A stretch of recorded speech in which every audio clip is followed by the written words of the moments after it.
Hare Krishna, Krishna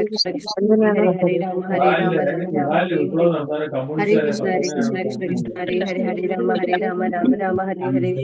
Hare Krishna, Krishna Krishna, Hare Hare, Hare Rama, Rama Rama, Hare Hare. Hare Krishna, Krishna Krishna, Hare Hare Rama, Rama Hare Hare. Hare Krishna, Krishna Krishna, Hare Hare Rama, Rama Hare Hare. Hare Krishna, Krishna Krishna, Hare Hare Rama, Rama Hare Hare. Hare Krishna, Krishna Krishna, Hare Rama, Rama Hare. ഹരേ കൃഷ്ണ എല്ലാവർക്കും പ്രണാമം. ഹരേ കൃഷ്ണ. ഓം നമോ ഭഗവതേ വാസുദേവായ. ഓം നമോ ഭഗവതേ വാസുദേവായ. ഓം നമോ ഭഗവതേ വാസുദേവായ. ഓം ജ്ഞാനാഞ്ജനാശലാകയാ ചക്ഷുരുന്മീലിതം യേന തസ്മൈ ശ്രീ ഗുരവേ നമഃ.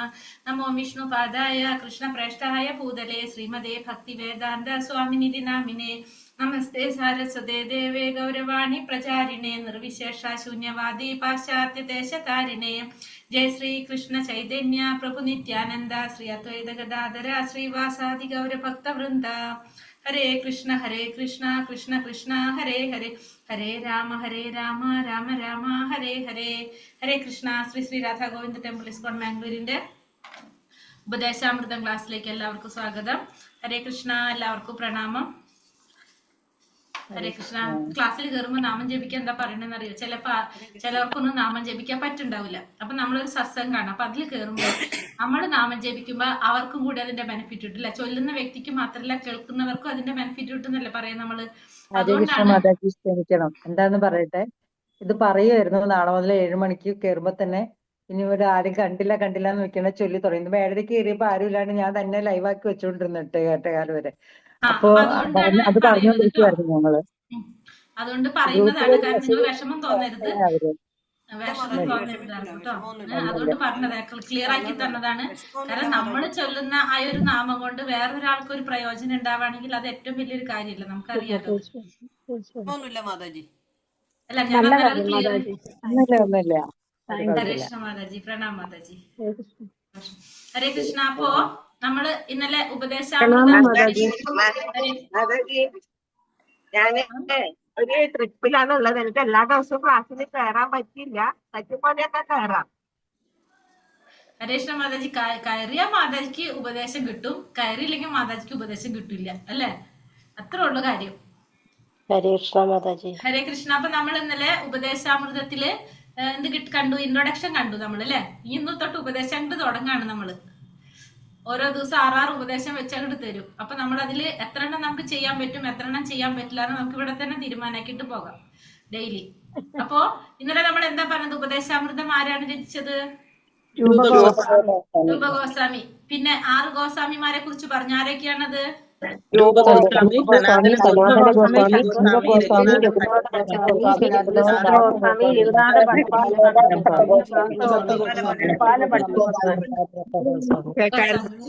പിന്നെ നമ്മൾ പറഞ്ഞു രൂപഗോസ്വാമി ജീവഗോസ്വാമിക്ക് പറഞ്ഞ 11 ഉപദേശങ്ങളാണത്. അതാണ് നമുക്ക് ഉപദേശാമൃതമായിട്ട് 11 കത്തുകൾ അതാണ് ഉപദേശങ്ങളായിട്ട് കിട്ടിയെന്ന് പറഞ്ഞു, അല്ലെ? അപ്പൊ നമ്മ കാര്യങ്ങളൊക്കെ മനസ്സിലായി. നമുക്കപ്പോ കടക്കാം ഒന്നാമത്തെ ശ്ലോകത്തിലേക്ക്. ഇപ്പൊ ഫസ്റ്റ് തന്നെ നമുക്കറിയാം, ആത്മീയമായിട്ടുള്ള കാര്യങ്ങളിൽ നമുക്ക് എങ്ങനെയാണ് അറിയാൻ സാധിക്കുക? ആരിലൂടെ നമുക്ക് അറിയാൻ സാധിക്കുക? ഗുരുവിലൂടെ, അല്ലെ? അപ്പൊ ഗുരു എന്ന് പറയുന്നത് ശരിക്കും പറഞ്ഞ എന്താണ്? ആധ്യാത്മികമായിട്ടൊരു ലോകത്തിന്റെ ഒരു വാതിലാണ്, അല്ലെ? ആ വാതിൽ തുറന്നാലാണ് നമ്മൾ എങ്ങോട്ട് കടക്കുന്നത്? ആത്മീയത്തിലേക്ക് കടക്കാൻ സാധിക്കുന്നത്, അല്ലെ? അപ്പൊ ഗുരു എന്ന് പറയുന്നത് ഒരു വാതിലാണ്. ആ വാതിൽ തുറക്കാതെ നമുക്ക് എങ്ങോട്ട് കടക്കാൻ സാധിക്കില്ല, അപ്പുറത്തേക്ക് കടക്കാൻ പറ്റില്ല. അപ്പൊ നമുക്ക് ആരാവശ്യമാണ്? ശരിക്കും ഗുരു ആവശ്യമാണ്. ഒരു ഗുരു ഉണ്ടെങ്കിലാണ് നമുക്കത് ശരിയായ രീതിയിൽ നമുക്ക് പറഞ്ഞ് മനസ്സിലാക്കി ഭഗവാനെ കുറിച്ച് അറിയാനും എല്ലാത്തിനും നമുക്ക് ആര് വേണം? ഗുരു വേണം. അപ്പൊ ആദ്യം തന്നെ നമുക്ക് എന്തറിയണം? ഗുരു എങ്ങനെയുള്ള ഒരു വ്യക്തിയാണ് നമുക്ക് മനസ്സിലാവണം, അല്ലെ? എല്ലാവരും നമുക്ക് ഗുരു എന്ന് പറയാൻ പറ്റില്ല. അപ്പൊ നമുക്ക് എന്നറിയാം, കലിയുഗത്തിൽ കുറേ പേരുണ്ട്, എല്ലാവരും ഗുരുക്കന്മാരാണ് ഇപ്പൊ. പക്ഷെ നമുക്കറിയണം, ചില യോഗ്യതകൾ പറയുന്നുണ്ട്. അങ്ങനെയുള്ള ഒരു വ്യക്തിയായിരിക്കും ഗുരു. അത് നമ്മൾ മനസ്സിലാക്കുക. അപ്പൊ ആദ്യത്തെ ഉപദേശ രൂപഗോസ്വാമി പറയുന്നത് ഒരു ഗുരുവിന് വേണ്ട യോഗ്യതകൾ, അല്ലെങ്കിൽ എങ്ങനെയുള്ള ഒരു വ്യക്തിക്കാണ് എന്ത് സാധിക്കുന്നത്? ശിഷ്യന്മാരെ സമ്പാദിക്കാനായിട്ട് സാധിക്കുന്നതാണ് ആദ്യത്തെ ഉപദേശം പറയുന്നത്. ഒന്നാമത്തെ. അപ്പൊ അത് പറയുന്നത് വാചോവേഗം മനസാ ക്രോധവേഗം ജിഹ്വാവേഗം ഉദര ഉപസ്ഥവേഗം ഏതാൻ വേഗാൻ യാ വിഷഹേദ ധീരഃ സർവാമപീമ പൃഥിവീം സശിഷ്യാത് എന്നാണ് പറയുന്നത്. അപ്പൊ ഒന്നാമത്തേതിൽ പറയുന്നത് ഇത് വേണ്ടല്ലോ നമുക്ക്.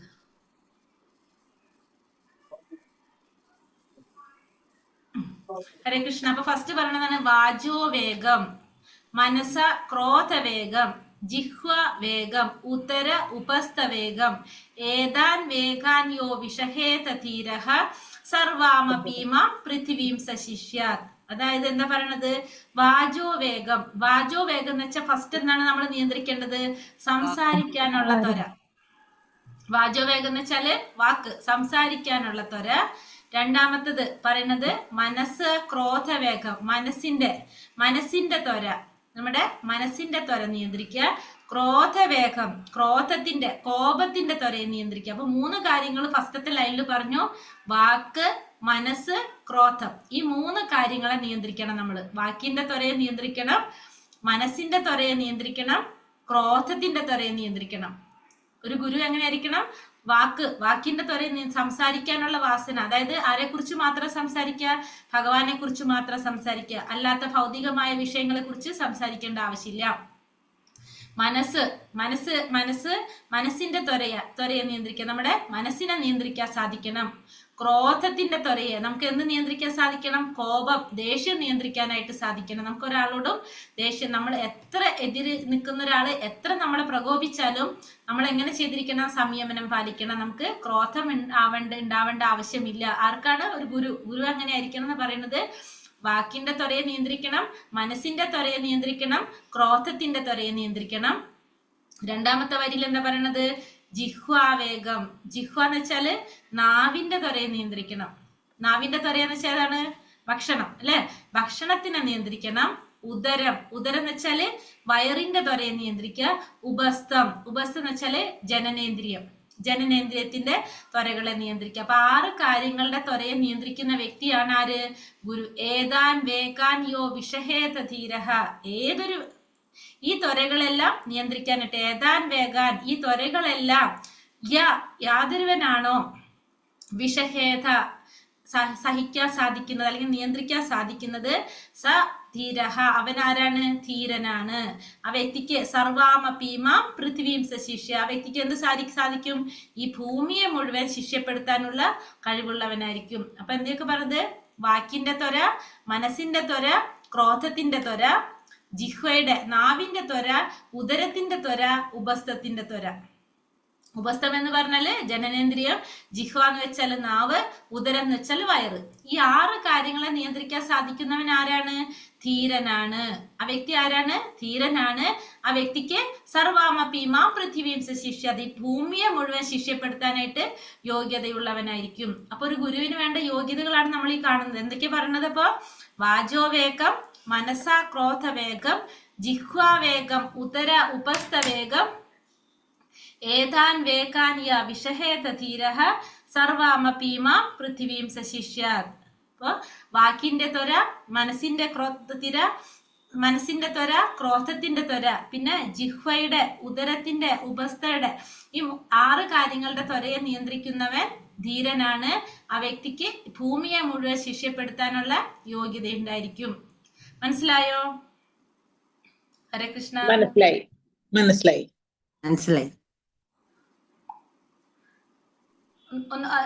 ഒന്ന് എല്ലാവരും കൂടി ചൊല്ലാം. ഓരോരുത്തർ ചൊല്ലിക്കുമ്പോ സമയം പോകല്ലോ നമുക്ക്. വാചോവേഗം, മനസാ ക്രോധവേഗം, ക്രോധവേഗം, ജിഹ്വാവേഗം, ഉദരസ്ഥവേഗം,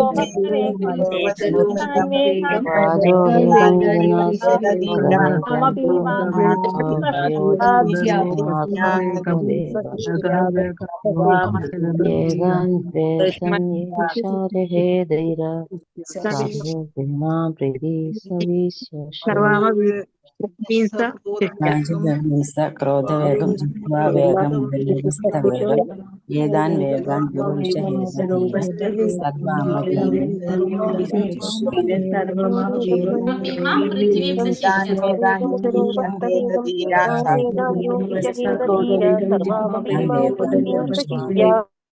ഇപ്പൊ കാര്യം മനസ്സിലായ എന്താണെന്നുള്ളത്? അപ്പൊ ഒന്ന് പറഞ്ഞേ, എന്നിട്ട് തുടങ്ങാം നമുക്ക് ക്ലാസ്. ഒരാൾ പറഞ്ഞ എന്തൊക്കെയാണ് നമ്മൾ ചെയ്യേണ്ടത്, ഈ 6 കാര്യങ്ങൾ എന്തൊക്കെയാണ്? ഒരു ഗുരുവിന് ആവശ്യമായിട്ടുള്ള യോഗ്യതകളെ പറ്റിയാണ് അവിടെ സംസാരിക്കുന്നത്. ഓരോരുത്തർ പറയാവോ? ഒരു മിനിറ്റ്, ഓരോരുത്തർ പറഞ്ഞ എല്ലാവർക്കും കേട്ടും പഠിക്കാൻ പറ്റും. ഒരാള് ഒന്ന് അൺമ്യൂട്ട് ചെയ്ത് പറഞ്ഞ. ഹരേ കൃഷ്ണ. സംസാരത്തിൽ ഒരു ഗുരുവിന് ആവശ്യമായിട്ടുള്ള യോഗ്യതകളെ പറ്റിയിട്ടാണ് ഈ ശ്ലോകത്തിൽ പറഞ്ഞിരിക്കുന്നത്. ഒരു ഗുരു വന്നിട്ട് വാക്കിനെ നിയന്ത്രിക്കാൻ വാക്കിന്റെ ത്വരയെ നിയന്ത്രിക്കാൻ കഴിവുള്ളവനായിരിക്കണം. മനസ്സിന്റെയും ക്രോധത്തിന്റെയും ത്വരയെ നിയന്ത്രിക്കാൻ കഴിവുള്ള ആളായിരിക്കണം. നാവിന്റെ ത്വര, വയറിന്റെ ത്വര, ഉത്പാദന ഇന്ദ്രിയങ്ങളുടെ ത്വര, ഇതെല്ലാം നിയന്ത്രിക്കാൻ കഴിവുള്ള ആളാണ് ഭൂമിയെ തന്നെ ശിഷ്യനാക്കാൻ കഴിവുള്ള ഗുരുവായിട്ട് മാറുന്നത്. ധീരനാണ്. അദ്ദേഹത്തിന് ഭൂമിയെ മുഴുവൻ ശിഷ്യപ്പെടുത്താനുള്ള യോഗ്യത ഉണ്ടായിരിക്കും. അടുത്ത ആള് പറഞ്ഞ. സംസാരിക്കുന്ന വാസനയെയും മനസ്സിന്റെ ത്വരയെയും കോപത്തിന്റെ ത്വരയെയും നാവിന്റെ ത്വരയെയും വയറിന്റെയും ജനനേന്ദ്രിയത്തിന്റെയും ത്വരയെയും ഈ ത്വരകളെ എല്ലാം യാതൊരുവനാണോ സഹിക്കുന്നത് ആ ധീരൻ ഈ ഭൂമിയെ മുഴുവൻ ശിഷ്യപ്പെടുത്തുവാൻ കഴിവുള്ളവനായി തീരും. അടുത്ത ആള് പറഞ്ഞ. ഹരേ കൃഷ്ണ. സംസാരിക്കാനുള്ള ത്വരയെയും മനസ്സിനെയും ക്രോധത്തിനെയും നാവിനെയും ഉദരത്തിനെയും ജനനേന്ദ്രിയങ്ങളെയും നിയന്ത്രിക്കാൻ കഴിയുന്നവൻ ആരാണോ അവനാണ് ധീരൻ. അദ്ദേഹത്തിനാണ് ഒരു ചുരുക്കി പറഞ്ഞതാണ് ഞാൻ, അദ്ദേഹത്തിനാണ് ഒരു ശിഷ്യനാവാനുള്ള യോഗ്യതയുള്ളത്. ശിഷ്യനാക്കാനുള്ള ശിഷ്യന്മാരുണ്ടാക്കാനുള്ള ഗുരുവാവാനുള്ള യോഗ്യതയുള്ളത്. അടുത്ത ആള് പറഞ്ഞ. വാക്ക്, മനസ്സ്, ക്രോധം, നാവ്, ഉദരം, ജനനേന്ദ്രിയം എന്നിവയുടെ ത്വരയെ നിയന്ത്രിക്കാൻ കഴിവുള്ളവൻ ധീരനാണ്. അങ്ങനെയുള്ള ആൾക്ക് ലോകം മുഴുവൻ ശിഷ്യരാക്കുന്നതിനുള്ള കഴിവുണ്ട്. ഹരേ കൃഷ്ണ. അടുത്ത ആള് പറഞ്ഞ. ഹരേ കൃഷ്ണ. ഹരേ കൃഷ്ണ. വാക്ക്, മനസ്സ്, ക്രോധം, ജിഹ്വ, ഉദരം, ഉപസ്ഥം എന്നിവയുടെ ത്വരകളെ നിയന്ത്രിക്കാൻ കഴിവുള്ളവനെ ധീരൻ എന്ന് പറയുന്നു. അങ്ങനെയുള്ള ധീരനെ ലോകം മുഴുവൻ ശിഷ്യന്മാരുണ്ടാകുന്നതിനുള്ള അർഹതയുണ്ട്. അടുത്ത ആള് പറഞ്ഞേ. സംസാരിക്കാനുള്ള ത്വര, ക്രോധത്തിന്റെ ത്വര, മനസ്സിന്റെ ത്വര, പിന്നെ നാവിന്റെ നിയന്ത്രണം, ഉദരത്തിന്റെ ത്വര, ജനനേന്ദ്രിയത്തിന്റെ ത്വര, ഈ 6 കാര്യങ്ങൾ നിയന്ത്രിക്കുന്നവനാണ് ഭൂമിയിൽ എല്ലാവർക്കും ശിഷ്യന്മാർക്ക് ഗുരുവായിട്ട് ഇരിക്കാൻ യോഗ്യത ഉള്ളത്. ഹരേ കൃഷ്ണ. ഹരേ കൃഷ്ണ. മനസ്സിന്റെ ത്വര, ക്രോധത്തിന്റെ ത്വര, നാവിന്റെ ത്വര, ഉദരത്തിന്റെ ത്വര, ജനനേന്ദ്രിയത്തിന്റെ ത്വര, ഇതിനൊക്കെ ആർക്കാണോ നിയന്ത്രിക്കാൻ പറ്റുന്നത് അവരാണ് ഒരു ഗുരുവാകാൻ അർഹതയുള്ളത്. ഈ ലോകത്തെ നിയന്ത്രിക്കാൻ അവർക്കാണ് അർഹതയുള്ളത്.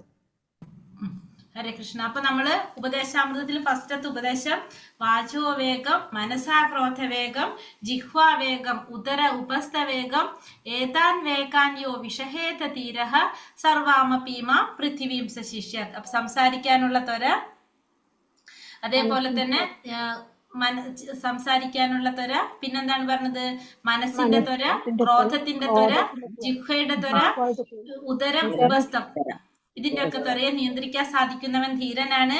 അവന് ഈ ഭൂമിയെ മുഴുവൻ ശിഷ്യപ്പെടുത്താനുള്ള യോഗ്യത ഉണ്ടായിരിക്കും.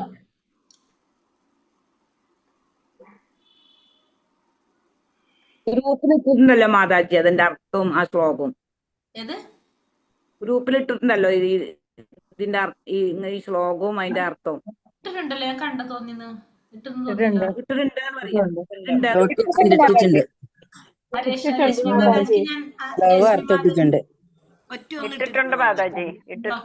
രശ്മി മാതാജിക്ക് ഞാൻ അറ്റൻഡൻസിന്റെ ലിങ്ക് മാർക്ക് ഇട്ടിട്ടുണ്ട് കേട്ടോ, ഇന്നത്തെ ഇടാനായിട്ട്. അത് ഗ്രൂപ്പിൽ ഇട്ടിട്ടുണ്ട് അറ്റൻഡൻസിന്റെ ലിങ്കും. അല്ല ഇവിടെ ചാറ്റിൽ L3യുടെ അറ്റൻഡൻസിന്റെ ഇട്ടിട്ടുണ്ട്.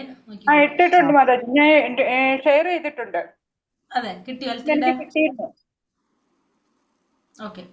സംസാരിക്കാനുള്ള ത്വരയെയും മനസ്സിന്റെ വിവിധ അഭിലാഷങ്ങളെയും കോപത്തിന്റെ പ്രവർത്തനങ്ങളെയും നാവിന്റെ ത്വരകള്, നാവിന്റെ 6 രസങ്ങള്, ഷഡ്രസങ്ങള് അനുഭവിക്കുന്നതിനുള്ള ത്വരകൾ, ഉദരത്തിന്റെയും ഉൽപാദനത്തിന്റെയും ത്വരകളെയും സഹിക്കുന്നവൻ സഹിക്കുവാൻ കഴിവുള്ളവൻ ധീരനാണ്, അവന് ലോകം മുഴുവൻ ശിഷ്യന്മാരുണ്ടാക്കാനുള്ള അർഹതയുണ്ട്. അപ്പൊ നമ്മള് പരീക്ഷയ്ക്ക് വരുന്നത് ഇതാണ്. മനസ്സിലായോ? അപ്പൊ ഒന്നാമത്തെ നിങ്ങൾ എല്ലാവരും പഠിച്ചില്ലേ? ഇപ്പോ പഠിച്ചില്ലേ? ശ്ലോകം എഴുതണമെന്നുണ്ടോ മാതാജി? അതിന്റെ മീനിങ് എഴുതിയ പരിഭാഷ എഴുതിയാ പോരെ? ശ്ലോകം എഴുതണമെന്നുണ്ടോ? ശ്ലോകം വേണ്ട, മീനിങ് പഠിച്ചാൽ മതി കേട്ടോ. ശ്ലോകം നമ്മൾ ലെവൽ 5 പഠിക്കാം. ഇവിടെ ശ്ലോകം പഠിക്കേണ്ട, നിങ്ങൾ അതിന്റെ മീനിങ് മനസ്സിലാക്കിയാൽ മതി. അപ്പൊ ഒന്നാമത്തെ എല്ലാവരും പഠിച്ചല്ലോ. നാളെ വേണമെങ്കിലും നമുക്ക് ചോദിക്കാം അല്ലെ? ഇപ്പൊ തന്നെ പറയാം. പഠിച്ചു മാതാജി, നല്ലോണം പഠിച്ചു. അപ്പൊ ഇതാണ് നമുക്ക് പരീക്ഷ ഉണ്ടാവുക, ഇതാണ് കേട്ടോ. ഇനി ഈ ബുക്കിൽ പറഞ്ഞിരിക്കുന്ന കുറച്ചും കൂടി പോയിന്റ്സ് ഉണ്ട്, അതും കൂടി പറഞ്ഞാൽ നമ്മുടെ അധ്യായം 1 തീരും. അത് പുസ്തകം ഇല്ലാത്തത് കൊണ്ട് എല്ലാവർക്കും മനസ്സിലാവാൻ വേണ്ടിട്ട് പറഞ്ഞാണ്. കുറെയൊക്കെ നമുക്ക് അറിയുന്ന കാര്യങ്ങൾ തന്നെയാണ്. ഭഗവദ്ഗീതയിലെ പോയിന്റ്സ് ഒക്കെയാണ് പറയുന്നത്.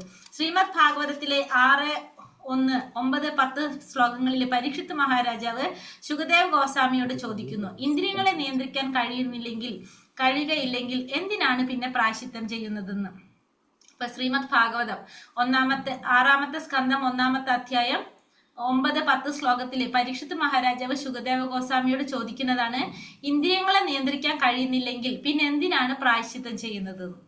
അവിടെ പ്രായശ്ചിത്തം എന്നത് പറഞ്ഞാൽ എന്താണെന്ന് വെച്ചാൽ നമുക്ക് ഉദാഹരണം പറഞ്ഞാൽ പെട്ടെന്ന് മനസ്സിലാവും. നമുക്ക് ഒരു കള്ളൻ കളവ് നടത്തി കഴിഞ്ഞാൽ പിടിച്ചിട്ട് എന്ത് ചെയ്യും? ജയിലിൽ കൊണ്ടിടും അല്ലെ?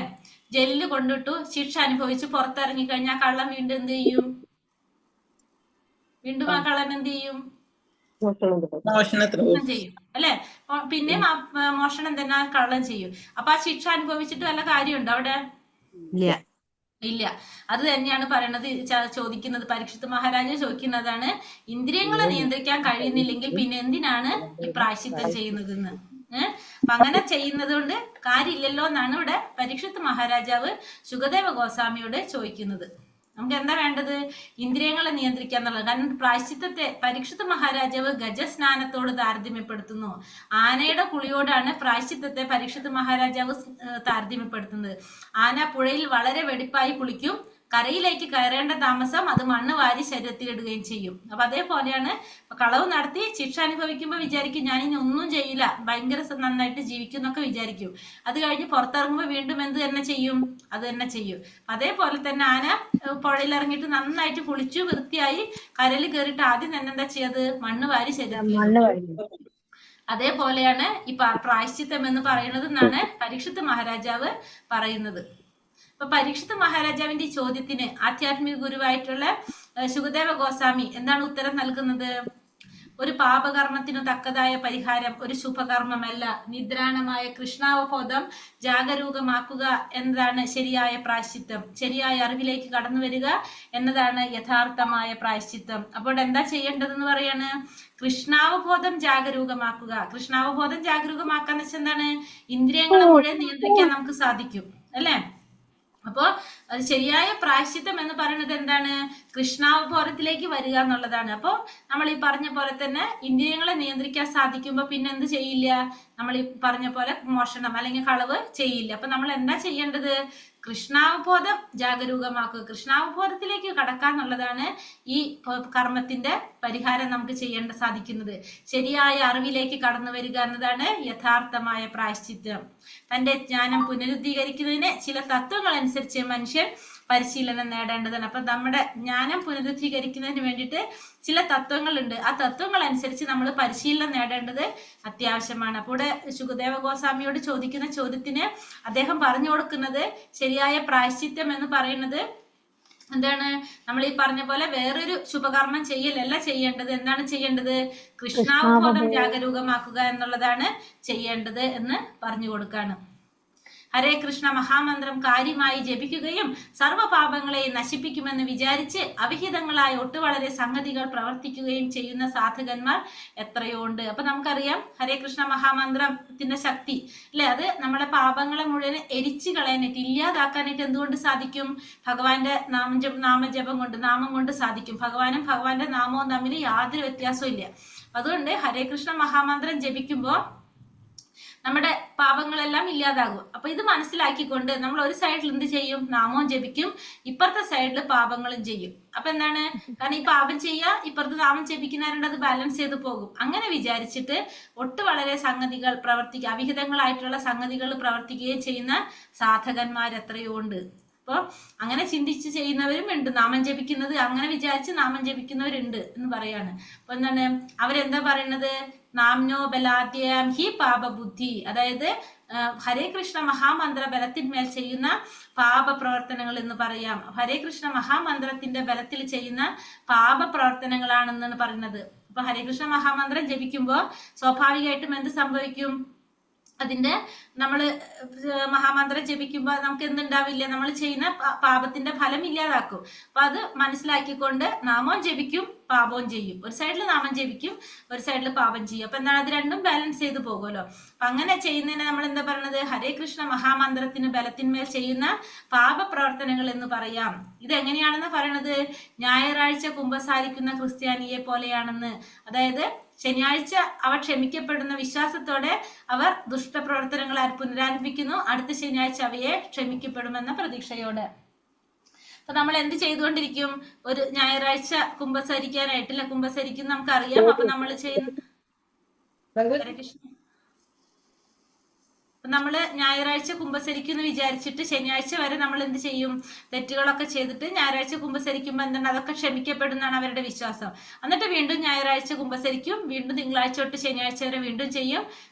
നമ്മൾ നാമം ജപിക്കുന്നതും ഇതേപോലെ തന്നെ. അവര് ചെയ്യുന്നത് അങ്ങനെ, നമ്മൾ ചെയ്യുന്നത് ഇങ്ങനെ. അപ്പൊ ഇത് ചെയ്യുന്നത് എന്താണ്? ഹരേ കൃഷ്ണ മഹാമന്ത്ര ബലത്തിന്മേൽ ചെയ്യുന്ന പാപ പ്രവർത്തനങ്ങളാണെന്ന് പറയാം. നിയമാനുസൃതമായ ശുചീകരണ പദ്ധതി അനുസരിക്കുന്നവൻ രോഗഗ്രസ്തനാവില്ല. തന്റെ ജ്ഞാനം പുനരുദ്ധീകരിക്കുന്നതിന് ചില തത്വങ്ങൾ അനുസരിച്ച് മനുഷ്യൻ പരിശീലനം നേടേണ്ടിയിരിക്കുന്നു. അപ്പൊ ഒരിക്കലും നിയമാനുസൃതമായിട്ടുള്ള ശുചീകരണ പദ്ധതി, അതായത് കൃഷ്ണാവബോധത്തിലേക്ക് വരാണെങ്കിൽ, കൃഷ്ണാവബോധത്തിലേക്ക് കടക്കുകയാണെങ്കിൽ അവർക്ക് ഒരിക്കലും എന്തുണ്ടാവില്ല? രോഗഗ്രസ്തനാവേണ്ടി വരില്ല. അനുസരിക്കുന്നവന് രോഗഗ്രസ്തനാവേണ്ടി വരില്ല. തന്റെ ജ്ഞാനം പുനരുദ്ധീകരിക്കുന്നതിന് ചില തത്വങ്ങൾ അനുസരിച്ച് മനുഷ്യൻ പരിശീലനം നേടേണ്ടത് അത്യാവശ്യമാണ്. അങ്ങനെ നിയതമായ ജീവിതാചരണത്തെയാണ് എന്ത് പറയുന്നത്? തപശ്ചര്യ എന്ന് പറയുന്നത്. അങ്ങനെ നമ്മൾ നിയതമായ രീതിയിൽ ഒരു ജീവിതം ചിട്ടപ്പെടുത്തിയെടുക്കുക, അതിനെയാണ് തപശ്ചര്യ എന്ന് പറയുന്നത്. നിഷ്ഠകളും ബ്രഹ്മചര്യവും എല്ലാം പരിശീലിച്ചുകൊണ്ട് അജ്ഞാനം പുനരുദ്ധീകരിക്കുന്നതിന് വേണ്ടി ചില തത്വങ്ങൾ അനുസരിച്ച് നമ്മുടെ ജീവിതത്തെ ചിട്ടപ്പെടുത്തിയെടുക്കുന്നതിനാണ് എന്ത് പറയുന്നത്? തപശ്ചര്യ എന്ന് പറയുന്നത്. നിഷ്ഠകളും ബ്രഹ്മചര്യവും പരിശീലിക്കുകയും മനസ്സിനെയും ഇന്ദ്രിയങ്ങളെയും നിയന്ത്രിച്ച് സ്വത്തും സമ്പത്തും ദാനം ചെയ്യുകയും ഉറച്ച സത്യസന്ധത പുലർത്തുകയും വിശുദ്ധിയോടുകൂടി യോഗാസനങ്ങൾ പരിശീലിക്കുകയും വഴി കൃഷ്ണാവബോധം എന്ന യഥാർത്ഥ ജ്ഞാനത്തിലേക്ക് ഒരാൾക്ക് അനുക്രമം ഉയർന്നെത്താം. എങ്ങനെയാണ് കൃഷ്ണാബോധത്തിലേക്ക് എത്താൻ സാധിക്കുന്നത്? നിഷ്ഠകളും ബ്രഹ്മചര്യവും പരിശീലിക്കുക വഴി മനസ്സിനെയും ഇന്ദ്രിയങ്ങളെയും നിയന്ത്രിച്ചുകൊണ്ട് സ്വത്തും സമ്പത്തും ദാനം ചെയ്യുകയും ഉറച്ച സത്യസന്ധത പുലർത്തുകയും വിശുദ്ധിയോടുകൂടി യോഗാസനങ്ങൾ പരിശീലിക്കുകയും വഴി കൃഷ്ണാവബോധം എന്ന യഥാർത്ഥ ജ്ഞാനത്തിലേക്ക് ഒരാൾക്ക് അനുക്രമം ഉയർന്നു വരാനായിട്ട് സാധിക്കും. അപ്പൊ കൃഷ്ണാവബോധം എന്ന യഥാർത്ഥ ജ്ഞാനത്തിലേക്ക് ഒരാൾക്ക് എങ്ങനെ ഉയരാൻ സാധിക്കുന്നത്? ഒരു നിഷ്ഠയിലൂടെ ബ്രഹ്മചര്യം ശീലിച്ചുകൊണ്ട് മനസ്സിനെയും ഇന്ദ്രിയങ്ങളെയും നിയന്ത്രിച്ചുകൊണ്ട് സ്വത്തും സമ്പത്തും ദാനം ചെയ്യുക, പിന്നെ ഉറച്ച സത്യസന്ധത പുലർത്തുക, വിശുദ്ധിയോടെ യോഗാസനങ്ങൾ പരിശീലിക്കുക. ഇങ്ങനെ നമുക്ക് യഥാർത്ഥത്തിലുള്ള ജ്ഞാനത്തിലേക്ക് അനുക്രമം പതുക്കെ നമുക്ക് ഉയർന്നു വരാനായിട്ട് സാധിക്കും. ഭഗവത് ഭക്തന്റെ സമ്പർക്കം ലഭിക്കുവാൻ ഇടയായാൽ ചില നിയമങ്ങൾ മാത്രം അനുസരിച്ച് യോഗ സനാധി പരിശീലനം പോലുള്ള മനോനിയന്ത്രണ പദ്ധതി ഒഴിവാക്കാനായിട്ട് സാധിക്കും. അപ്പൊ ഭഗവാന്റെ ഭക്തന്മാരുടെ സമ്പർക്കം ലഭിക്കാൻ ഇടയായി കഴിഞ്ഞാൽ നമുക്ക് എന്ത് സാധിക്കും? ചില നിയമങ്ങൾ മാത്രം അനുസരിച്ചുകൊണ്ട് നമുക്ക് മനസ്സിന്റെ നിയന്ത്രണ പദ്ധതി ഒഴിവാക്കാനായിട്ട് സാധിക്കും. അതായത് യോഗ സനാധി പരിശീലനം പോലുള്ള മനോനിയന്ത്രണ പദ്ധതികൾ ഒഴിവാക്കാൻ, അതായത് സത്സംഗം കിട്ടിക്കഴിഞ്ഞാൽ ഒരു ഭക്തന്റെ എന്ന് വെച്ചാൽ ശുദ്ധഭക്തന്റെ സാന്നിധ്യം കൊണ്ട് നമുക്ക് നിയമങ്ങൾ മാത്രം അനുസരിച്ചുകൊണ്ട്, അപ്പൊ ഒരു ശുദ്ധഭക്തന്മാരുടെ സാന്നിധ്യം സമ്പർക്കം അത്രയും പ്രധാനപ്പെട്ടതാണ് നമ്മൾ മനസ്സിലാക്കണം. അങ്ങനെ ആ സമ്പർക്കത്തിലൂടെ നമുക്ക് എന്ത് സാധിക്കും? ചില നിയമങ്ങൾ മാത്രം അനുസരിച്ചുകൊണ്ട് നമുക്ക് ഈ നിയന്ത്രണ പദ്ധതികളൊക്കെ ഒഴിവാക്കാനായിട്ട് സാധിക്കും. ഇനി നമ്മൾ എന്താ പറയണത്? അവിഹിതമായിട്ടുള്ള ലൈംഗിക വീഴ്ചയിൽ നിന്നും പിന്തിരിയുക, മാംസഭോജനം ഒഴിവാക്കുക, മദ്യം വർജിക്കുക, ചൂതാട്ടം വേണ്ടെന്ന് വെക്കുക. ഈ 4 കാര്യങ്ങളിൽ ശ്രദ്ധിച്ചും യഥാർത്ഥ ഗുരുവിന്റെ നിർദ്ദേശാനുസരണം പരമപുരുഷനായ ഭഗവാനെ മാത്രം സേവിച്ചും മാത്രം കഴിയുകയാണ് കൃഷ്ണാവബോധ പ്രക്രിയ. ശ്രീല രൂപഗോസ്വാമി ഈ സരള മാർഗമാണ് നമുക്കായി ശുപാർശ ചെയ്യുന്നത്. അപ്പൊ ഇവിടെ രൂപഗോസ്വാമി ശുപാർശ ചെയ്യുന്ന എന്താണ്? അപ്പൊ രൂപഗോസ്വാമി പറയുന്ന ഫസ്റ്റത്തെ ഉപദേശം എന്താണ് ഇതില്? ഒന്ന്, നമ്മൾ എന്ത് ചെയ്യുക? യമനിയമങ്ങൾ പാലിക്കുക. യമനിയമങ്ങൾ എന്ന് പറയുമ്പോൾ അവിഹിതമായിട്ടുള്ള ബന്ധങ്ങൾ ഒഴിവാക്കുക, മാംസഭോജനം ഒഴിവാക്കുക, മദ്യം വർജിക്കുക, ചൂതാട്ടം വേണ്ടെന്ന് വെക്കുക, മത്സ്യം, മാംസം, മുട്ട എന്നിവ ഒഴിവാക്കുക, ലഹരി പദാർത്ഥങ്ങൾ ഒഴിവാക്കുക, ചൂതാട്ടം ഒഴിവാക്കുക, പിന്നെ വന്നിട്ട് ഏതാണ് കൂടി ഉണ്ടല്ല, അവിഹിതമായിട്ടുള്ള ബന്ധങ്ങൾ ഒഴിവാക്കുക. ഈ 4 കാര്യങ്ങളാണ് എന്ന് പറയുന്നത് രൂപഗോസ്വാമി പറയുന്നത്. രൂപഗോസ്വാമി പറയുന്നത് ഈ 4 കാര്യങ്ങൾ നമ്മൾ എന്ത് ചെയ്യണം? മാറ്റി നിർത്തണം. അത് ശ്രദ്ധിച്ചുകൊണ്ട് യഥാർത്ഥ ഗുരുവിന്റെ നിർദ്ദേശാനുസരണം പരമപുരുഷനായിട്ടുള്ള ഭഗവാനെ മാത്രം സേവിച്ചും കഴിയുക. ഇതാണ് കൃഷ്ണാവബോധ പ്രക്രിയ. ഈ സരള മാർഗമാണ് ആര് ശുപാർശ ചെയ്യുന്നത്? രൂപഗോസ്വാമി ശുപാർശ ചെയ്യുന്നത്. അപ്പൊ ഈ 4 കാര്യങ്ങൾ നമ്മൾ പറഞ്ഞില്ലേ, ധർമ്മത്തിന്റെ തൂണുകളാണ് ഈ 4. അതുകൊണ്ട് ഇതാണ് ഫസ്റ്റ് ആര് പറയുന്നത്? ഇവിടെ രൂപഗോസ്വാമി പറയുന്നത്. ആദ്യം ഒരാൾ ചെയ്യേണ്ടത് അയാളുടെ ഭാഷണാശക്തിയെ നിയന്ത്രിക്കണം. ഞാൻ ശ്ലോകത്തെ കുറിച്ച് പറയാണ്. ആദ്യം എന്ത് ചെയ്യണം? വാചോവേഗം അല്ലെ, ഭാഷണാശക്തിയെ നിയന്ത്രിക്കണം. ഭാഷണശക്തിയെ നിയന്ത്രിക്കുക എന്ന് വെച്ചാൽ നമ്മൾ എന്തല്ല, സ്വയം അടിച്ചേൽപ്പിക്കുന്ന മൗനമല്ല ഭാഷണ നിയന്ത്രണം എന്ന് പറയുന്നത്. അപ്പൊ ഭാഷണശക്തിയെ നിയന്ത്രിക്കുക എന്ന് പറഞ്ഞാൽ നമ്മൾ മൗനം പാലിക്കുക എന്നല്ല അവിടെ അർത്ഥാക്കുന്നത്. എന്താ ചെയ്യേണ്ടത്? കൃഷ്ണകഥാകഥനമാണ്. ഭഗവാന്റെ നാമം, രൂപം, കല്യാണ ഗുണങ്ങൾ, ലീലകൾ എന്നിവയെല്ലാം നാവിനു ഭാഷണ വിഷയമാക്കുക. അപ്പൊ നമ്മള് മിണ്ടാതിരിക്കാന്നല്ല നമ്മളിവിടെ പറഞ്ഞ ഫസ്റ്റത്തെ ഭാഷണശക്തിയെ നിയന്ത്രിക്കുക എന്ന് പറയുമ്പോൾ, ഭഗവാനെ കുറിച്ച് പറയുമ്പോൾ, ഭഗവാന്റെ നാമരൂപ ഗുണ ലീലകളെ കുറിച്ച് പറയുമ്പോൾ നമ്മള് വാചാലനായിരിക്കണം. അല്ലാത്ത വിഷയങ്ങൾ, ഭൗതികമായ വിഷയങ്ങളെ കുറിച്ചാണ് പറയുന്നതെങ്കിൽ നമ്മൾ എന്ത് ചെയ്യണം? മൗനം പാലിക്കണം. കൃഷ്ണകഥകൾ സങ്കീർത്തനം ചെയ്യുന്നവന്റെ പിടുത്തത്തിൽ നിന്നും അകന്നു നിൽക്കുന്ന ഭാഷണത്വര നിയന്ത്രണം എന്നതിന്റെ യഥാർത്ഥ ആശയം ഇതാണ്. അപ്പൊ ഭാഷണത്വര എന്ന് പറഞ്ഞ എന്താണ്? ഭഗവാന്റെ നാമരൂപ ഗുണ ലീലകള് അതിനെക്കുറിച്ച് പറയുമ്പോൾ നമ്മള് വാചാലനായിരിക്കണം. അല്ലാത്ത ഭൗതികമായ വിഷയങ്ങളാണെങ്കിൽ അവിടെ എന്ത് ചെയ്യണം? മൗനം പാലിക്കുക. അതാണ് ഭാഷണാശക്തിയെ നിയന്ത്രിക്കുക എന്ന് പറയുന്നത് കൊണ്ട് അർത്ഥമാക്കുന്നത്. കൃഷ്ണൻ സൂര്യനെ പോലെയാണ്, മായ അന്ധകാരം പോലെയും. സൂര്യനുള്ളപ്പോൾ അന്ധകാരത്തിന്റെ പ്രശ്നം ഉദിക്കുന്നില്ല. അപ്പൊ കൃഷ്ണൻ എന്ന് പറയുന്നത് എങ്ങനെയാണ്? ഭഗവാൻ സൂര്യനെ പോലെ, കൃഷ്ണൻ സൂര്യനെ പോലെ. കാരണം സൂര്യൻ ഉണ്ടെങ്കിൽ അവിടെ എന്തുണ്ടാവും?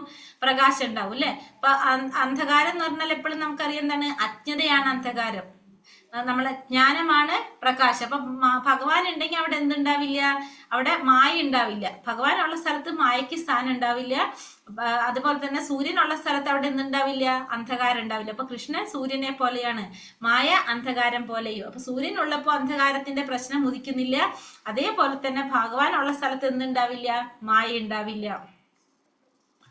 അതേപോലെ തന്നെ കോപത്തെ നിയന്ത്രിക്കണം. തന്നോട് കാണിക്കുന്ന എല്ലാ നിന്ദകളെയും സഹിക്കുവാൻ ഒരാൾ തയ്യാറായിരിക്കണം. എന്നാൽ കൃഷ്ണഭക്തന്മാരോ നിന്ദിക്കപ്പെടുകയാണെങ്കിൽ ഒരു യഥാർത്ഥ ഭക്തൻ ക്രോധാവിഷ്ടനാവുകയും അപരാധിയുടെ നേരെ അഗ്നിതുല്യം പ്രവർത്തിക്കുകയും വേണം. അപ്പൊ കോപത്തെ നിയന്ത്രിക്കുന്നവർ എങ്ങനെയാണ്?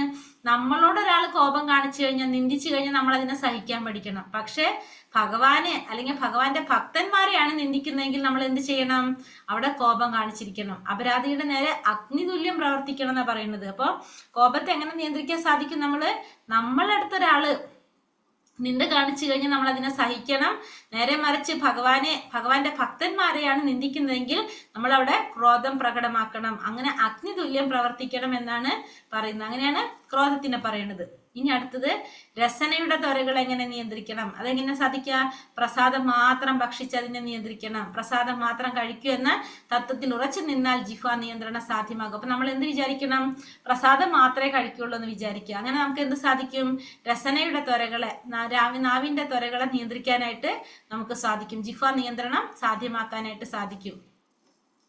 ഉൽപാദനേന്ദ്രിയത്തിന്റെ ത്വരയെ എങ്ങനെ നിയന്ത്രിക്കാം? കൃഷ്ണാവബോധം കൊണ്ട് അനുഗ്രഹിക്കപ്പെട്ട സന്താനം ലഭിക്കുന്നതിനായി ജനനേന്ദ്രിയം ഉപയോഗിക്കണം, ഇന്ദ്രിയ സന്ദർപ്പണത്തിനായിട്ടല്ല. അപ്പൊ നമ്മുടെ ഇന്ദ്രിയങ്ങളെ സന്തോഷിപ്പിക്കാനല്ലാതെ നമുക്ക് കൃഷ്ണാവബോധത്താൽ അനുഗ്രഹിക്കപ്പെട്ട സന്താനം ലഭിക്കുന്നതിനായിട്ട് ജനനേന്ദ്രിയം ഉപയോഗിച്ചുകൊണ്ട് നമുക്ക് എന്ത് നിയന്ത്രിക്കാം? ഉൽപാദനേന്ദ്രിയത്തിന്റെ ത്വരയെയും നിയന്ത്രിക്കാനായിട്ട് സാധിക്കും. ഇങ്ങനെ കൃഷ്ണാവബോധ രീതിയിലുള്ള നിയന്ത്രണ പരിധികളിൽ പരിശീലനം ലഭിച്ച ഒരാൾക്ക് അംഗീകാരമുള്ള ആചാര്യനായി തീരാനാകും. അപ്പൊ ഇങ്ങനെ കൃഷ്ണാവബോധത്തിന്റെ രീതിയിൽ നിയന്ത്രണങ്ങളെല്ലാം പാലിച്ചിരിക്കുന്ന വ്യക്തിക്ക് എന്ത് സാധിക്കും? അംഗീകാരമുള്ള ഒരു ആചാര്യനായിട്ട് തീരാനായിട്ട് സാധിക്കും.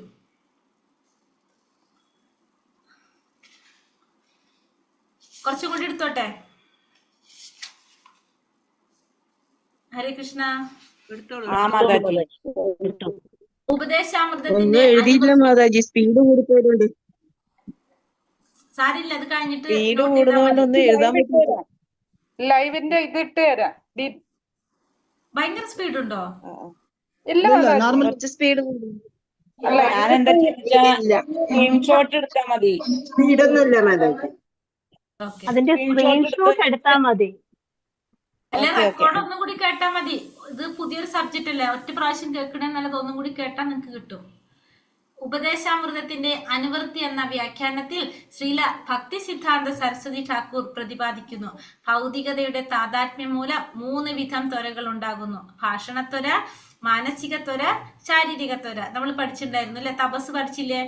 വാക്മയ തപസ്, ശാരീരിക തപസ്, മാനസിക തപസ്.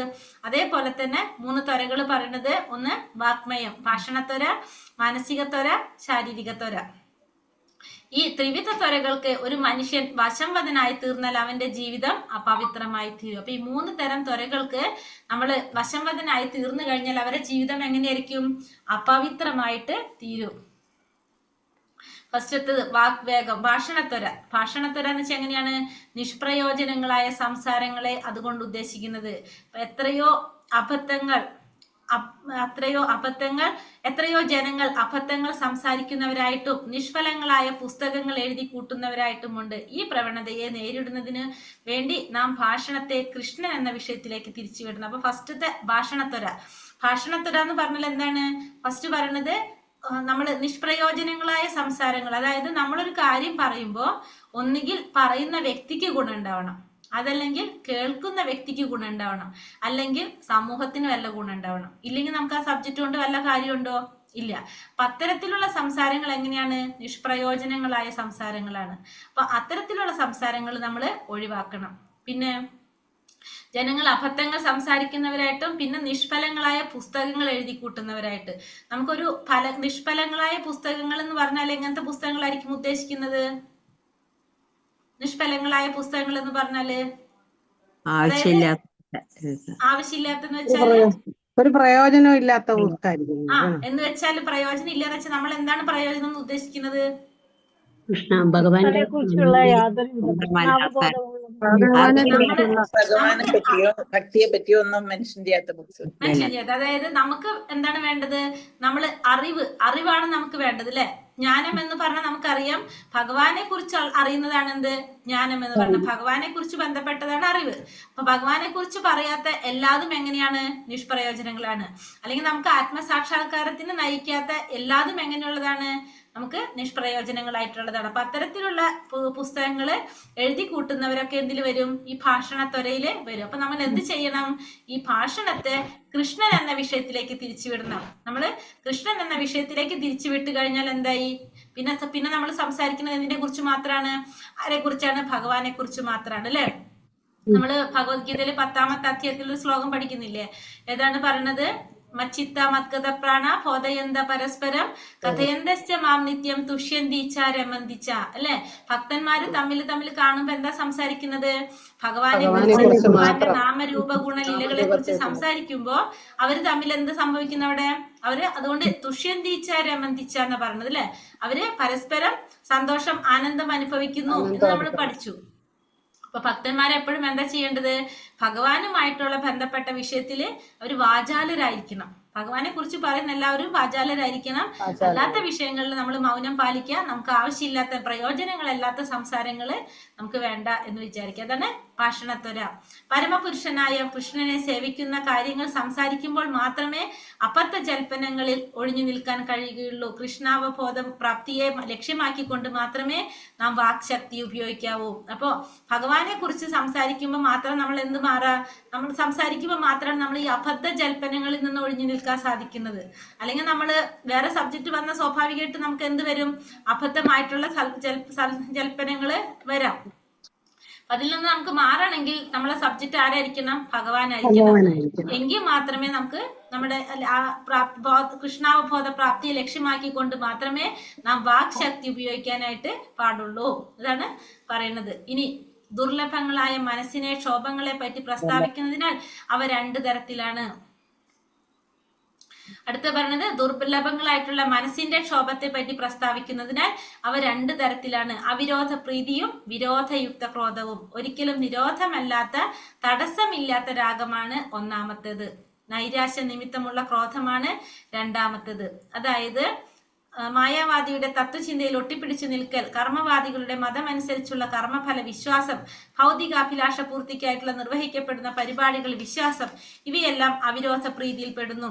അപ്പൊ ഇവിടെ 2 കാര്യങ്ങൾ, മനസ്സിന്റെ ക്ഷോഭങ്ങളെ പറ്റി പ്രസ്താവിക്കുന്നതിൽ 2 തരത്തിൽ പറയുന്നത്. ഒന്ന് അവിരോധ പ്രീതിയും വിരോധയുക്ത ക്രോധവും. അപ്പൊ അവിരോധ പ്രീതി എന്ന് പറയുന്നത് നമുക്ക് ഇത് വിട നമുക്ക് മനസ്സിലാവുന്ന രീതിയിൽ പറയാം.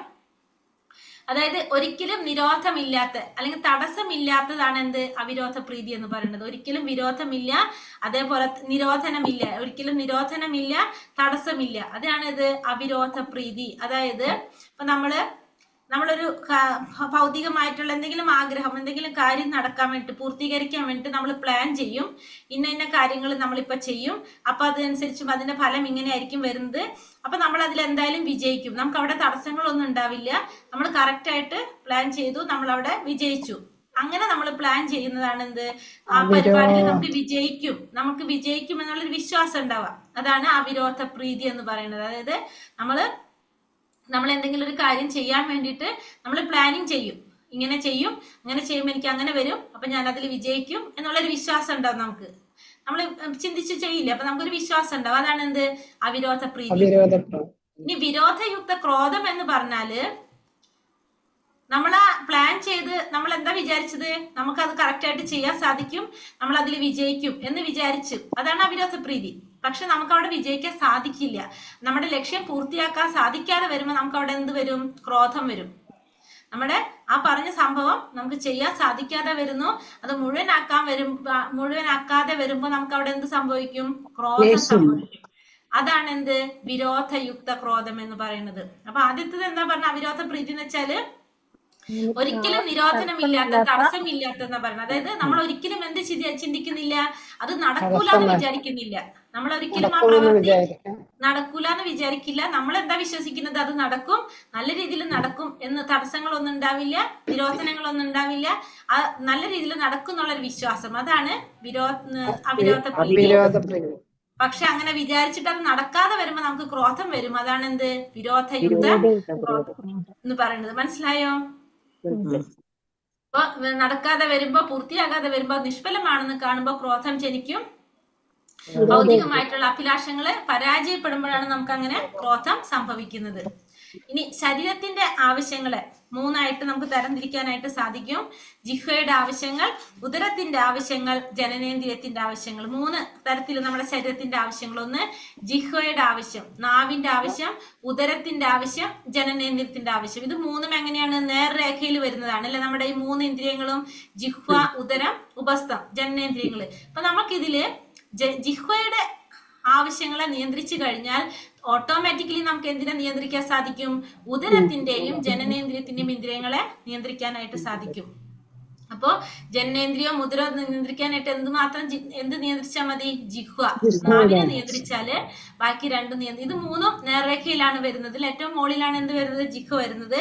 അപ്പൊ ജിഹ്വയുടെ ആവശ്യങ്ങളെ നിയന്ത്രിക്കാൻ സാധിച്ചാൽ ജനനേന്ദ്രിയത്തിന്റെയും ഉദരത്തിന്റെയും ആവശ്യങ്ങളെ, അഭിലാഷങ്ങളെ തന്നെത്താനെ നമുക്ക് നിയന്ത്രിക്കാനായിട്ട് സാധിക്കും. അപ്പൊ ജിഹ്വയുടെ ആവശ്യങ്ങളെ എങ്ങനെ നമുക്ക് നിയന്ത്രിക്കാം, നമ്മൾ നേരത്തെ പറഞ്ഞു, പ്രസാദം ഭക്ഷിക്കുന്നതിലൂടെ.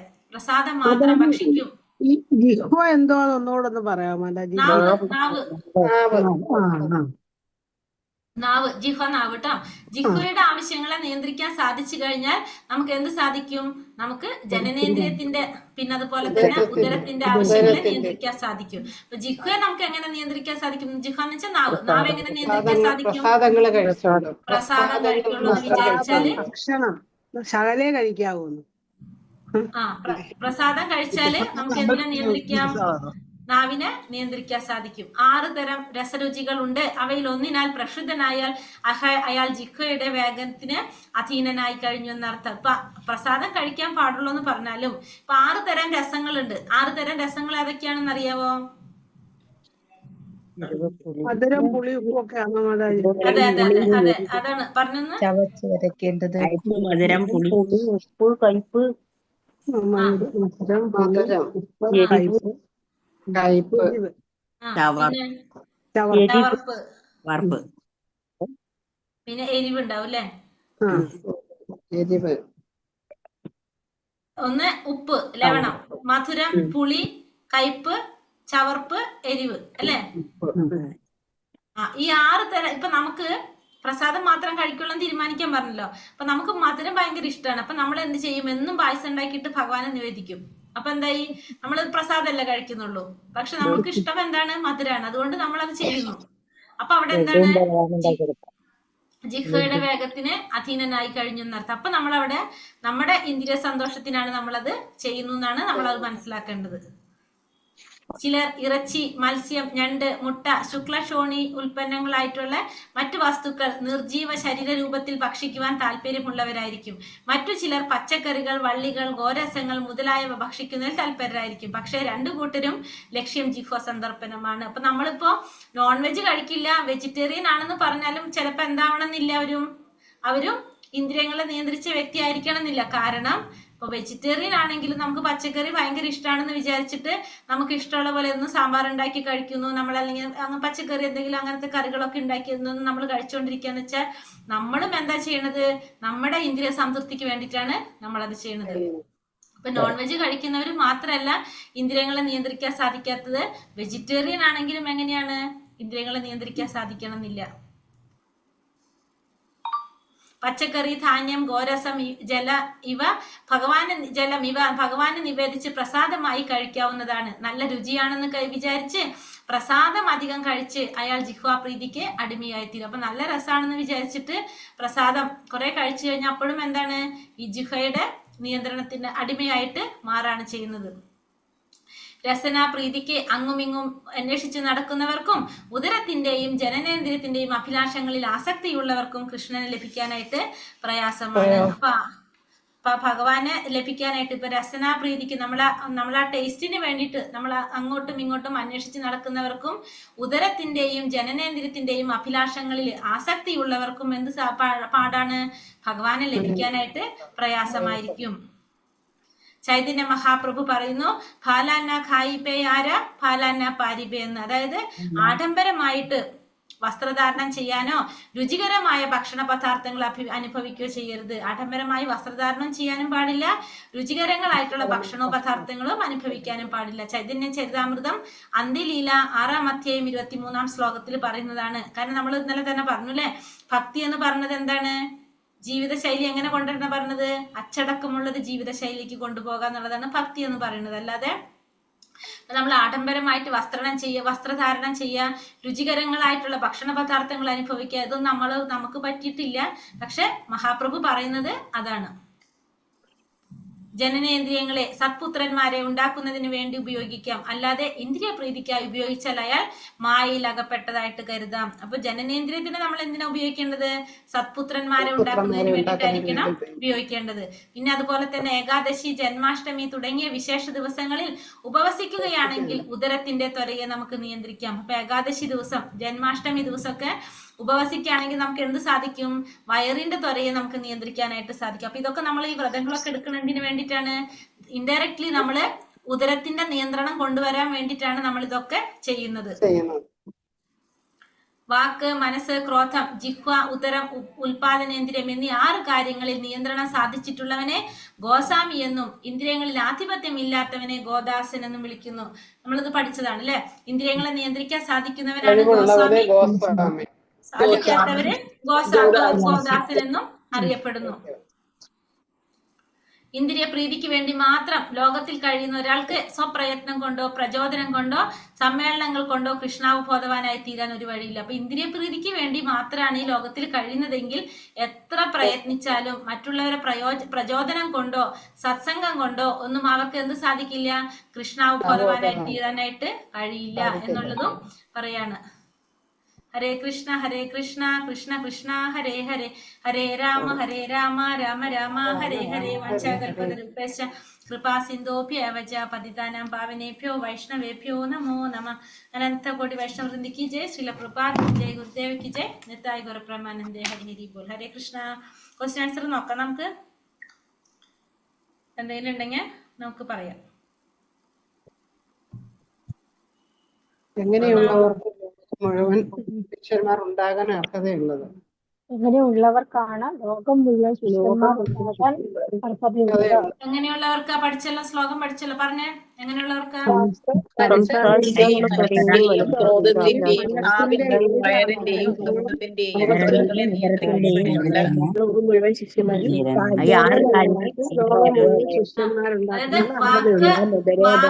വാക്ക്, മനസ്സ്, ക്രോധം, ജനനേന്ദ്രിയം. ഈ 6 കാര്യങ്ങളെ നിയന്ത്രിക്കാൻ സാധിക്കുന്നവൻ ധീരനാണ്. ആ വ്യക്തിക്ക് ഭൂമിയെ മുഴുവൻ ശിഷ്യപ്പെടുത്താനുള്ള അർഹതയുണ്ടായിരിക്കും, യോഗ്യത ഉണ്ടായിരിക്കും. ഇപ്പൊ നിങ്ങൾ ഈ മീനിങ് പഠിക്കുക. ലെവൽ 5 ഭക്തിശാസ്ത്രം എത്തുമ്പോൾ നമ്മൾ ഈ ശ്ലോകം പഠിക്കും. കാണാതെ ഇപ്പൊ പഠിക്കണം എന്നുള്ളവർക്ക് പഠിക്കാം. അപ്പൊ എളുപ്പമാവും. നമുക്ക് പഠിച്ചാൽ നല്ലത്, ഇല്ലെങ്കിൽ നമുക്ക് അവിടെ എത്തുമ്പോ പഠിക്കാം. ഇപ്പൊ മീനിങ് പഠിക്കാം. പഠിക്കണം എന്നുള്ളവർ പഠിച്ചോളൂ, നല്ലതാ.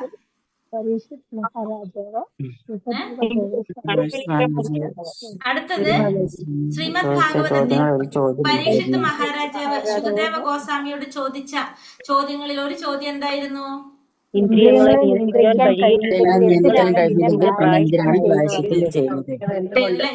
നിയന്ത്രിക്കാൻ സാധിച്ചില്ലെങ്കിൽ ഈ പ്രായശ്ചിത്തം ചെയ്യുന്നതിന്റെ കാര്യം എന്താണെന്നല്ലേ നമുക്ക് മനസ്സിലായിട്ടുള്ളൊരു കാര്യമാണ്. നമ്മൾ ഈ ചെയ്യുന്നത് കൊണ്ട് വല്ല കാര്യം ഉണ്ടോന്ന്. ഇങ്ങനെ കിടന്ന് ചെയ്യും, 2 ദിവസം കഴിഞ്ഞാൽ നമ്മൾ നമ്മുടെ വഴിക്ക് തന്നെ പോകിരുന്നിട്ട്. അപ്പൊ ഇന്ദ്രിയങ്ങളെ നിയന്ത്രിക്കുക എന്നുള്ളതാണ് നമ്മൾ എന്ത് ചെയ്യേണ്ടത്, ഫസ്റ്റ് ചെയ്യേണ്ടത്. അപ്പൊ പരീക്ഷിത്ത് മഹാരാജാവ് ശുകദേവ ഗോസ്വാമിയോട് ചോദിക്കുന്നത് അതാണ്, ഈ ചെയ്യുന്നത് കൊണ്ട് വല്ല കാര്യമുണ്ടോ? അപ്പൊ പരീക്ഷിത്ത് മഹാരാജാവ് പ്രായശ്ചിത്തത്തെ എന്തിനോടാണ് താരതമ്യപ്പെടുത്തിയത്? ആനയുടെ കുളിയോടാണ്. നല്ല വൃത്തിയിൽ കുളിക്കും, എന്നിട്ട് കരയിൽ വന്നിട്ട് എന്ത് ചെയ്യും, മണ്ണ് കോരി. അതേപോലെയാണ് നമ്മളെ കാര്യങ്ങൾ. പരീക്ഷിത്ത് മഹാരാജാവിനെ ശുകദേവ ഗോസ്വാമി നൽകിയ മറുപടി എന്തായിരുന്നു? ഒരു പാപകർമ്മത്തിൽ തക്കതായ പരിഹാരം എന്ത് വേണം? പകരം നമ്മൾ ഇതിന് പരിഹാരം പറയുന്നത് ഒരു ശുഭകർമ്മ അല്ല ചെയ്യേണ്ടത്. എന്ത് ചെയ്യണം? കൃഷ്ണാവബോധത്തിൽ ജാഗരൂകമാകുക. ഇന്ദ്രിയങ്ങളെ നമ്മൾ ഭഗവത്ഗീതയിൽ പഠിക്കുന്നുണ്ട് അല്ലെ. ഇന്ദ്രിയങ്ങളെ നമ്മൾ എന്ത് ചെയ്യണം? അറിയാതെ എന്ത് ചെയ്യണം? ഭഗവത് സേവനത്തിനായിട്ട് ഉപയോഗിക്കണം. അങ്ങനെ ആകുമ്പോഴാണ് നമുക്ക് ഇന്ദ്രിയങ്ങളെ നിയന്ത്രിക്കാൻ സാധിക്കുന്നത്. ഇന്ദ്രിയത്തിനെ നിയന്ത്രിച്ചാൽ മാത്രമേ നമ്മൾ ഏതാണ്ട് ജയിൽ ശിക്ഷ അനുഭവിച്ചിട്ട് പിന്നെ നമ്മൾ എന്ത് ചെയ്യും? പുറത്ത് വന്നാലും കളവ് ചെയ്യും. അവിടെ ഇരിക്കുമ്പോ വിചാരിക്കും ഇനി ഞാനിതൊന്നും ചെയ്യൂല, ഭയങ്കര ബുദ്ധിമുട്ടാണ്. പക്ഷെ പുറത്തിറങ്ങി കഴിയുമ്പോ എന്താ തോന്നാ? അത് തന്നെ ചെയ്യാൻ തോന്നും. അപ്പൊ അതിന് പകരം എന്ത് ചെയ്യണം? ആ ഇന്ദ്രിയങ്ങളെ നിയന്ത്രിക്കാനുള്ള വഴി കൃഷ്ണാവബോധത്തില് വ്യാപരിപ്പിക്കാന്നുള്ളതാണ്. തപശ്ചര്യ എന്ന് പറഞ്ഞാൽ എന്താണ്? മനുഷ്യൻ പരിശീലനം നേടേണ്ടതാണ്. അങ്ങനെയുള്ള നിയതമായ ജീവിതാചരണത്തെയാണ് തപശ്ചര്യ. അതായത് നിയതമായിട്ടുള്ള ജീവിതചര്യ അല്ലെ. നിഷ്ഠകളും ബ്രഹ്മചര്യവും പരിശീലിച്ച് നിയന്ത്രിച്ച് ദാനം ചെയ്ത് സത്യസന്ധത പുലർത്തി അല്ലേ, അങ്ങനെയല്ലേ? അത്ര എഴുതണമെന്നില്ല. നിയതമായിട്ടുള്ള ജീവിതാചരണത്തെയാണ് തപശ്ചര്യ എന്ന് പറയുന്നത്. നിയതമായ രീതിയിൽ ജീവിതം നല്ല ആചരിക്കുക, അതിനാണ് തപശ്ചര്യ എന്ന് പറയുന്നത്. പിന്നെ അടുത്തത് ശ്രീല രൂപഗോസ്വാമി ശുപാർശ ചെയ്യുന്ന സരളമായിട്ടുള്ള കൃഷ്ണാവബോധ പ്രക്രിയ എങ്ങനെയാണ്? ഗുരുവിന്റെ നിർദ്ദേശം ഭഗവാനെ മാത്രം വിചാരിച്ച് കൃഷ്ണാവബോധത്തിൽ എത്തുക. ഈ സരളമായ പ്രക്രിയയാണ് ശ്രീല രൂപഗോസ്വാമി പറയുന്നത്. സരളമായ എളുപ്പമായിട്ടുള്ളത് അല്ലെ. അതെ, എളുപ്പമായിട്ടുണ്ട്. രൂപഗോസ്വാമി ഇത്ര എളുപ്പമായിട്ടുള്ളത് പറയുന്നത്. അതിന്റെ ആൻസർ അല്ലേ? അതെ, യമനിയമങ്ങൾ പാലിക്കുക. അതാണ് രൂപഗോസ്വാമി പറഞ്ഞ ഏറ്റവും എളുപ്പത്തിലുള്ള മാർഗം എന്നാ പറയുന്നത്. യമനിയമങ്ങൾ പാലിക്കുക, ഒരു ഗുരു പറയുന്ന അനുസരിക്കുക. യമനിയമങ്ങൾ എന്ന് പറയുമ്പോ 4 അതും കൂടി ഒന്ന് പറയാം. വിഹിതമായി നിരച്ച മാംസഭോജനം, മദ്യപാനം, ഇത് ലൈംഗിക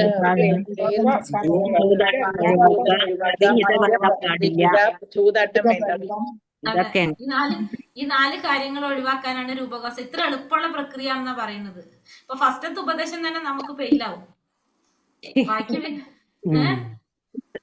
അപ്പൊ രൂപഗോസ്വാമി പറയുന്ന ഉപദേശം അതാണ് ഞാൻ പറഞ്ഞ ഉപദേശങ്ങളാണെന്ന് പറഞ്ഞത്. നമ്മള് ഭാഷണ ശക്തിയെ നിയന്ത്രിക്കേണ്ടത് എങ്ങനെയായിരിക്കണം? ഭഗവാനെ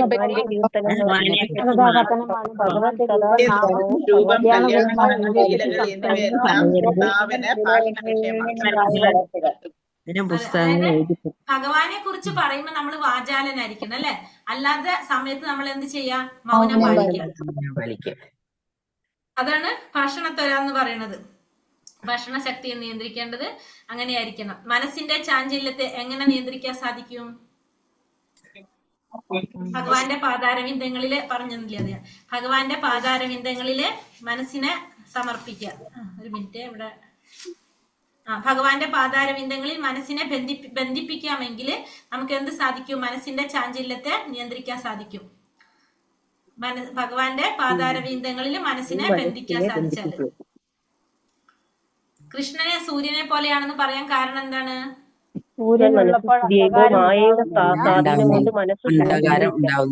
ഉണ്ടാവില്ല അല്ലെ? സൂര്യനുള്ളപ്പോ അവിടെ അന്ധകാരം ഇല്ല. അതുപോലെ തന്നെ ഭഗവാൻ ഉണ്ടെങ്കിൽ അവിടെ എന്തുണ്ടാവില്ല? മായ ഉണ്ടാവില്ല. മായ അന്ധകാരം തന്നെയാണ് അല്ലെ? മായ ഉണ്ടാവില്ല. കോപത്തെ എങ്ങനെ നിയന്ത്രിക്കേണ്ടെന്നാണ് പറയണത്? നമ്മോട് കോപം പ്രകടിപ്പിച്ചാൽ നമ്മൾ ക്ഷമിക്കണം. നമുക്ക് കോപം കാണിക്കാം. അവിടെ കോപം കാണിക്കണം അല്ലെ? നമ്മൾ തിരിച്ചാണ്. ഭഗവാനെ പറഞ്ഞാലും കുഴപ്പമില്ലെന്ന് വിചാരിക്കും നമ്മൾ അല്ലെ? നമ്മൾ വിചാരിക്കും നമ്മളെ പറഞ്ഞാൽ നമ്മ അപ്പൊ പ്രതികരിക്കും. ഭഗവാനെ പറഞ്ഞാൽ കുഴപ്പമൊന്നുമില്ല എന്ന് വിചാരിക്കും നമ്മൾ. നമ്മൾ വിചാരിക്കുക അങ്ങനെയാ. അപ്പൊ എന്താ പറയുന്നത്? ഭഗവാനെ പറയുമ്പോ അല്ലെങ്കിൽ ഭഗവാന്റെ ഭക്തന്മാരെ കുറിച്ച് പറയുമ്പോ നമ്മൾ അപ്പൊ അവിടെ പ്രതികരിക്കണം. പക്ഷെ നമ്മളെ പറ്റി പറയുമ്പോ നമ്മൾ എന്താണ് സഹിക്കാൻ പഠിക്കണം അവിടെ നമുക്ക്. അപ്പൊ അതിനൊരു ഉദാഹരണം നമുക്ക് അടുത്ത ചോദ്യം പറഞ്ഞിട്ടില്ല. ഭഗവാന്റെ സേവനത്തിന് കോപത്തെ ഉപയോഗിച്ചൊരു ഉദാഹരണം ഹനുമാൻ സ്വാമിക്ക് ദേഷ്യം വന്നിട്ട് ഹനുമാൻ സ്വാമി എന്താ ചെയ്തത്? ലങ്ക ചുട്ടരിക്കാനായിട്ട് വാലിൽ തീ പിടിപ്പിച്ചിട്ട് ചുട്ടരിപ്പിച്ചില്ലേ ലങ്ക? അത് എന്താ ചെയ്തത്? ഭഗവാന്റെ സേവനായിട്ട് മാറാച്ചൻ അല്ലെ? ആ ദേഷ്യം അവിടെ ചെയ്തപ്പോ ശ്രീരാമസ്വാമിക്കുള്ള സേവനായിട്ട് മാറി. കാരണം ലങ്കയെ ചുട്ടരിക്കാനായിട്ട് അത് സഹായിച്ചു. പിന്നെ അതുപോലെ തന്നെ അർജുനന്റെ ദേഷ്യത്തിൽ അർജുനൻ എന്ത് ചെയ്യുന്നത്? ലാസ്റ്റ് യുദ്ധം ചെയ്യുന്നത്. അതും എന്തായിട്ട് മാറാണ്? ഭഗവാനോടുള്ള ഒരു സേവനായിട്ട് മാറാണ് ചെയ്യുന്നത്. അപ്പൊ നമ്മള് എന്താ ചെയ്യേണ്ടത്?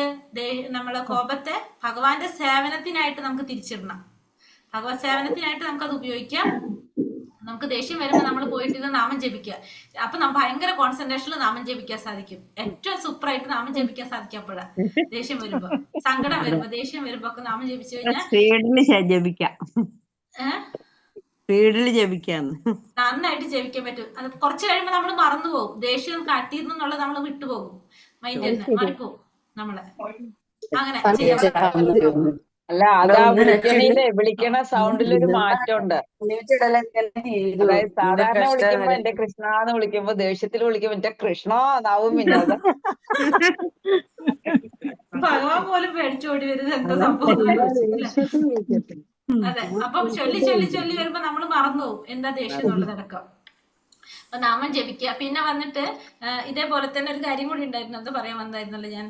കോപത്തിന്റെ അതായത് പറയുന്നത് എങ്ങനെയാണെന്ന് വെച്ചിട്ടുണ്ടെങ്കിൽ നമ്മൾ പഠിക്കാൻ പോണാണ്. ഭക്തിരസാമൃത സിന്ധുവിൽ പറയുന്നത് ഭഗവാനെ കുറിച്ചോ ഭഗവാന്റെ ഭക്തന്മാരെ നിന്ദിക്കുന്നത് നമ്മൾ കേട്ട് കഴിഞ്ഞാല് നമ്മൾ അവിടെ കേട്ട് നിൽക്കാൻ പാടില്ല എന്നാ പറയണത്. നമ്മൾ കേട്ട് നിന്ന് കഴിഞ്ഞാല് ഒന്നുകിൽ നമ്മൾ ആത്മഹത്യ ചെയ്യണം പോയിട്ട്. നമുക്ക് അവരോട് വാദിച്ച് തോൽക്കാൻ പറ്റുകയാണെങ്കിൽ, വാദിച്ച് അവരെ തോൽപ്പിക്കാൻ സാധിക്കുകയാണെങ്കിൽ നമ്മൾ തോൽപ്പിക്കണം.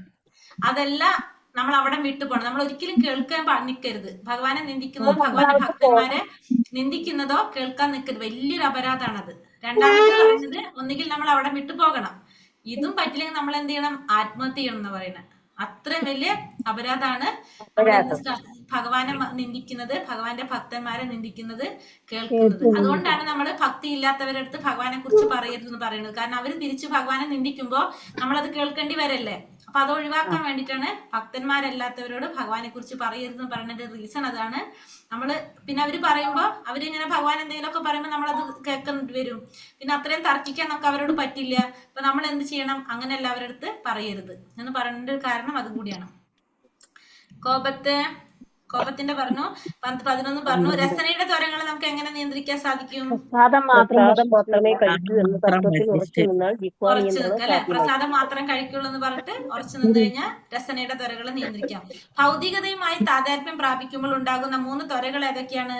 ഭാഷണത്വര, മാനസികത്വര, മാനസികത്വര, ഭാഷണം, മാനസികം, ശാരീരികം അല്ലെ? ആത്മേയവും ശാരീരികവും മാനസികവും. അവിരോധ പ്രീതിയും വിരോധയുക്ത ക്രോധവും എന്താണ്? ദുർബലമായ പ്രസ്താവിക്കുന്നത് രീതികളാണ്. ഒരിക്കലും വിരോധമില്ലാത്ത തടസ്സമില്ലാത്ത രാഗമാണ് അവിരോധ പ്രീതി. നൈരാശ്യം നിമിത്തമുള്ള ക്രോധമാണ്. അതെ, ഒരിക്കലും നിരോധനമില്ലാത്തത് തടസ്സമില്ലാത്തതാണ് അവിരോധ പ്രീതി. ക്രോധം എന്ന് പറയുന്നത് നൈരാശ്യം നിമിത്തമുള്ള നൈരാശ്യ നിമിത്തം ഉണ്ടാകുന്നത്. അത് നടക്കാതെ വരുമ്പോഴാണ് നമുക്ക് എന്ത് വരുന്നത്? ശരീരത്തിലെ 3 ആവശ്യങ്ങള് ശ്രീഭക്തിക്ക് ഠാക്കൂർ പ്രസ്താവിക്കുന്നത്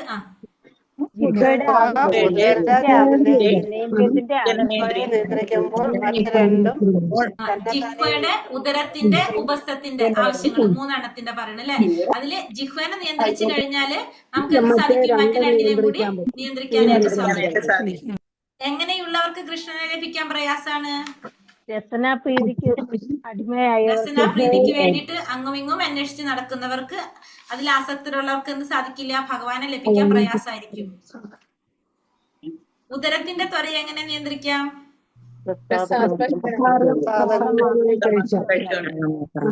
പ്രസാദമായി കഴിച്ചാൽ ഉദരത്തിന്റെ പിന്നെ വ്രതങ്ങൾ, ഏകാദശി അങ്ങനെയൊക്കെ. ഉദരത്തിന്റെ പറഞ്ഞിരിക്കുന്നത് ഏകാദശി, പിന്നെ വേറെ 2 പറഞ്ഞല്ലോ, ജന്മാഷ്ടമി പോലുള്ള വ്രതങ്ങൾ എടുത്തുകൊണ്ട് ഉദരത്തിന്റെ ത്വരയെ നിയന്ത്രിക്കാനായിട്ട് സാധിക്കും. അപ്പൊ ഏകാദശിയൊക്കെ എടുക്കാൻ നോക്കിക്കോ. അപ്പൊ നമുക്ക് ഇതൊക്കെ നിയന്ത്രിക്കാൻ എന്തൊക്കെ കൊണ്ട് സാധിക്കും.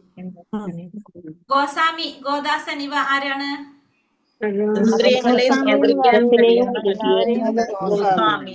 ഇന്ദ്രിയങ്ങളെ നിയന്ത്രിക്കാൻ കഴിയാത്തവർ ഗോദാസൻ. ഷഡ്ഗോസ്വാമിമാർ ആരൊക്കെയാണ്?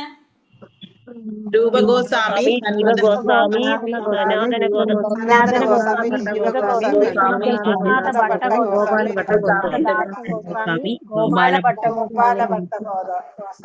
രൂപഗോസ്വാമി, സനാതന ഗോസ്വാമി, ജീവഗോസ്വാമി, രഘുനാഥ ഭട്ടഗോസ്വാമി, രഘുനാഥ ദാസഗോസ്വാമി, ഗോപാല ഭട്ടഗോസ്വാമി. ഉപദേശാമൃതത്തിന്റെ